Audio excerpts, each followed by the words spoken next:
Everyone thinks the worst part of Fallout is what came after the bombs. They're wrong. Pre-war America had concentration camps for its own citizens, a corporation secretly running breeding programs on the families it sold safety to, and a small group at the top knew exactly what was coming, planned their exit, while everyone else had to fight for survival. And most people never knew any of this was happening. So, today, I'm gonna change that. The camps. Start with the part nobody puts in the trailer. By the late 2050s, the United States and China were already fighting over oil, and the war had been running long enough by that point that it stopped being something that only happened far away, on a screen, to people you'd never meet. China kept investing in sabotage and spying inside American territory, in places like Washington, D.C. and parts of West Virginia, and every confirmed operation made the next round of suspicion against ordinary citizens that much easier to justify. One of their intelligence assets, a man using the alias Wan Yang, got caught after something called the Niagara sabotage. Real damage, real infiltration, not just a rumor that somebody made up to scare people. The American response to that fear was not careful. It was completely insane. Anti-Chinese sentiment grew fast, and it did not stay limited to the small handful of people who were actually working for the other side. Chinese-American citizens, people whose families had been in this country for generations, people who had nothing to do with the war, became a persecuted group almost overnight. Many of them were rounded up and put into camps, with no trial,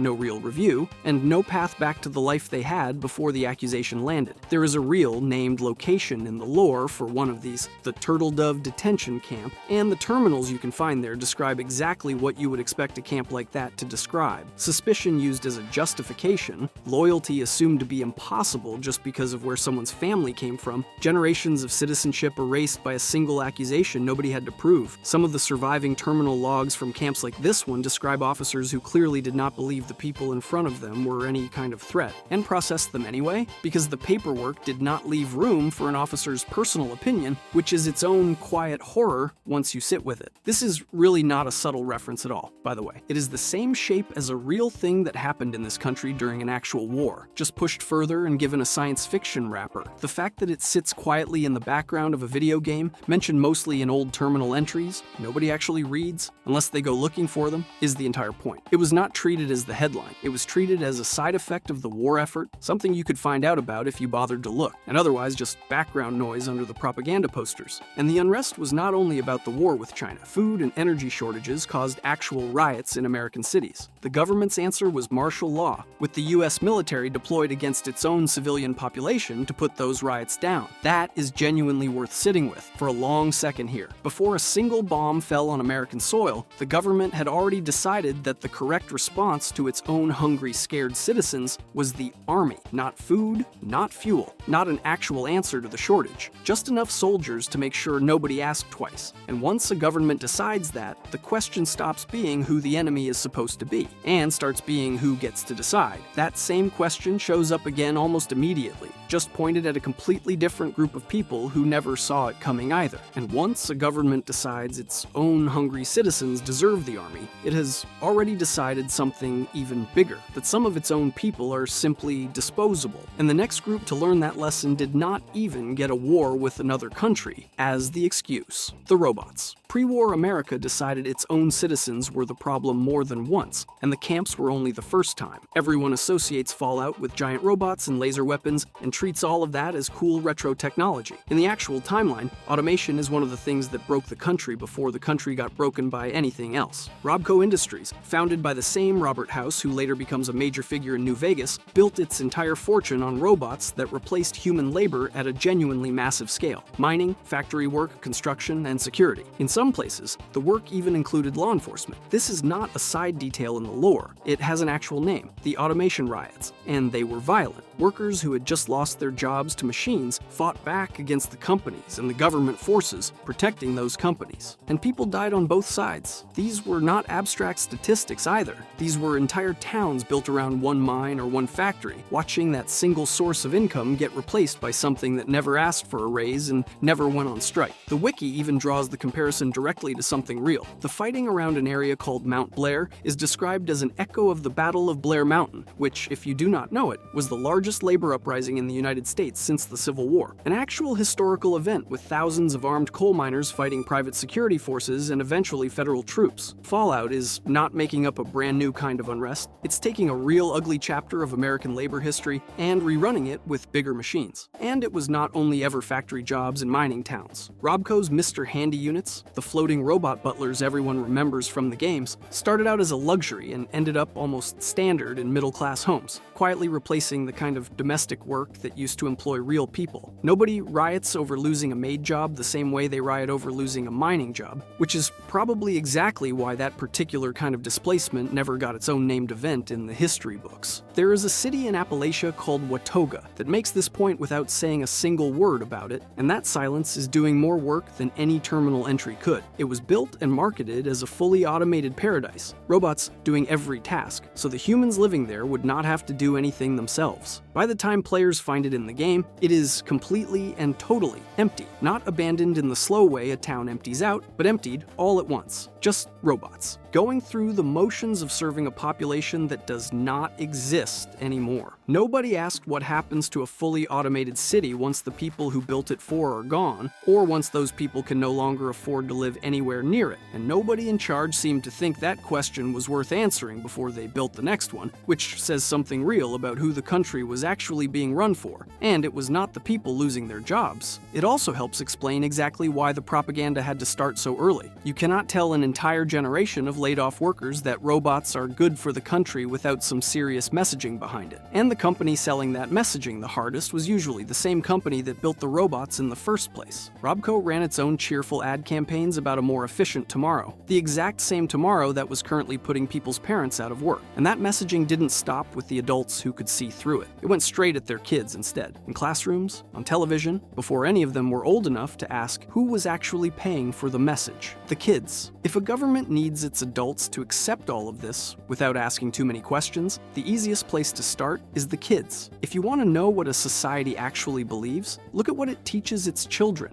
not what it tells adults at press conferences. Fallout's pre-war America ran something called the Possum Junior Roboticist Tour, a program that sent iBots, small flying robots, into communities specifically to talk to kids, a friendly-looking machine doing a job that should have unsettled every parent watching it happen. One of the lines preserved from this program is blunt, almost to the point of being funny, if it was not so plainly horrible. All foreign ideologies are baseless and inferior, and do not let anyone tell you different. That is not subtext. That's the actual literal script being read to children, by a flying robot built specifically to make sure the message landed before the kid was old enough to push back on it. Liberty Prime, the giant robot soldier the US Army built, was programmed with phrases like, "Communism is the very definition of failure, and we will not fear the Red Menace." Liberty Prime is usually played as a kind of joke in the fandom, this huge, dumb, patriotic robot yelling slogans while stomping mutants for laughs and highlight reels. But the slogans are not jokes. They were written to be said, in earnest, by a piece of military hardware representing the government's actual stance, not a parody of it, which means every time the fandom laughs at Liberty Prime, they're laughing at a script the government genuinely meant. Word for word, words like pinko and commie got used constantly against anyone seen as insufficiently loyal, and when an actual anti-government group called the Free States started to form, made up of people who had simply stopped trusting their government, the response was not a conversation. The government ran a propaganda campaign against them, and then seized their property, officially labeling ordinary disagreement as seditious activity. Then there is duck and cover, which Fallout takes almost directly from real history. The actual Civil Defense Administration in our own world produced a film with a cartoon turtle teaching school children to hide under their desks during a nuclear attack. Historians studying it later did not describe it as helpful safety information. They described it as a deliberate, conscious system built to manage public emotion, to take real, uncontrollable terror about nuclear war and replace it with something smaller and easier for the government to control. Fallout barely has to change anything to make this disturbing. It just has to show it to you straight. Train a kid early enough on slogans and turtles and thumbs-up mascots, and by the time they are an adult, the propaganda does not even look like propaganda anymore. It just looks like how things have always been, which is exactly the effect a good ad campaign is supposed to have. Kids who grew up on iBot tours and turtle cartoons did not become adults who questioned the system. They became adults who ran it, and some of them are the same officials we will get to later in this video. That is the actual function of propaganda aimed at children. It is not really about the children at all. It's about who those children become 20 years later. A child who learns at age 7 that foreign ideas are inferior does not need to be told that again at 27. heaven. The belief just sits there quietly doing its job, and a population raised that way does not need much convincing later, when it's their own neighbors getting rounded up instead of some foreign enemy, the ADS. And pre-war America ran one of the best ad campaigns in human history, which is part of the problem. One specific thing makes all of this worse: the tone everything was delivered in. Fallout's pre-war aesthetic is famous for being cheerful. Bright colors, jingles, mascots. The whole 1950s advertising package stretched over a society that was, underneath, falling apart at almost every level. None of it ever once breaking through the jingle. Nuka-Cola is the easiest example because it is everywhere in every single game. It markets itself as the taste of a confident, unstoppable nation, and the ads never once acknowledged that any of the country's actual problems were happening at all. The drink is sugar and caffeine wrapped in patriotism, sold constantly to people who were statistically more likely than not to be hungry, displaced, or scared at the exact same moment they were drinking it. Vault-Tec's own advertising followed the same formula, and it was deliberately aimed at children too, not just worried adults filling out paperwork, smiling families, a confident narrator, the whole package. The Vault Boy mascot giving a thumbs up no matter what grim statistic was actually being discussed in the same commercial. There are in-game advertisements where Vault Boy cheerfully illustrates exactly how many people, statistically, would die from a particular hazard while still smiling and giving a thumbs up the entire time. The character was designed to make complicated, frightening information feel small enough to fit on a poster, which works great right up until you remember what the information actually was: real death statistics and real decisions about who got saved, all delivered with a wink and a thumbs up. The smile was never describing reality, it was covering for it. This matters because cheerful propaganda is never neutral, and it was never just a style choice from a more innocent decade either, telling someone enough times that everything is fine while quietly building their concentration camp, training their own kids to distrust foreign people, and planning out the actual end of the world inside a corporate boardroom is disturbing on its own terms. The most disturbing part of all of this, honestly, is how good pre-war America was at smiling through every single bit of it, and a country does not get that good at smiling through disaster by accident. Somebody has to build the smile on purpose, and somebody has to decide what it's covering for. Every commercial, every poster, every jingle had to go through somebody's desk, get approved by somebody's manager, and get signed off by somebody who absolutely knew what the numbers underneath the cheerful music actually looked like. That is not an accident of the era. That is a choice repeated thousands of times by thousands of different people who all decided the smile was worth keeping. None of them probably even thought of themselves as villains while doing it either, which is honestly the most disturbing detail in this entire section, and almost none of those people were actually in charge of the decision that mattered most. One company sat above all of them, controlling the message, the budget, and eventually the entire country's idea of what survival was even going to look like. The company, that somebody, more often than any government office, was Vault-Tec. By the final years before the Great War, Vault-Tec was not simply a company that happened to build bunkers. It had become something closer to a second government, one that nobody had voted for and nobody could vote out. In universe, Vault-Tec is described as a trillion-dollar company that owned half of everything, in a country where, after a decade of war, survival itself had effectively been outsourced to a private corporation. That phrase gets used directly in the Fallout television series, where a character explains it as fiduciary responsibility. The government had handed Vault-Tec the literal survival of the human race as a business contract, and a business contract comes with an obligation to its shareholders, not to the people sleeping under its roofs, which means the families filling out paperwork were never actually the client. They were the product being delivered to one. This is where the show adds something the older games mostly left as background implication. It shows Vault-Tec executives in an actual boardroom, weighing whether the company should just make sure the war went nuclear, since a war that kept dragging on without ever quite arriving at the bombs would mean nobody felt urgent enough to buy a vault space. One executive in particular, Barb Howard, is the one who suggests they just drop the bombs themselves and guarantee the outcome, in the same calm tone someone might use to suggest moving up a product launch date. I want to be honest that this exact detail comes from the show and not the original games, where it stayed more ambiguous who actually started the war, but it's canon now, part of the same franchise, and it fits disturbingly well with everything the games already implied about the company without ever saying it outright. Cooper Howard, the actor who became the original face of Vault Boy, is the person the show uses to walk us through this realization. He starts starts out as a true believer, the smiling spokesman standing in front of cameras, telling families their vault spot is the single safest decision they will ever make in their entire lives. He ends up understanding that the company he represents views the apocalypse not as a disaster to survive, but as a business opportunity to be engineered. That shift from believer to witness is the most disturbing through line in the whole show, because it mirrors what a lot of regular pre-war Americans were probably doing without knowing it, selling a future they had no idea was already being arranged behind their backs. He spent years standing in front of cameras with the same practiced smile this whole video keeps coming back to, and the show makes clear he had no idea at the time just how literal that smile's job actually was. And it goes further than just starting the war. Inside the Vault program itself, families who paid for a normal shelter sometimes ended up as unknowing subjects in an experiment they were never told about. Vault 31, 32, and 33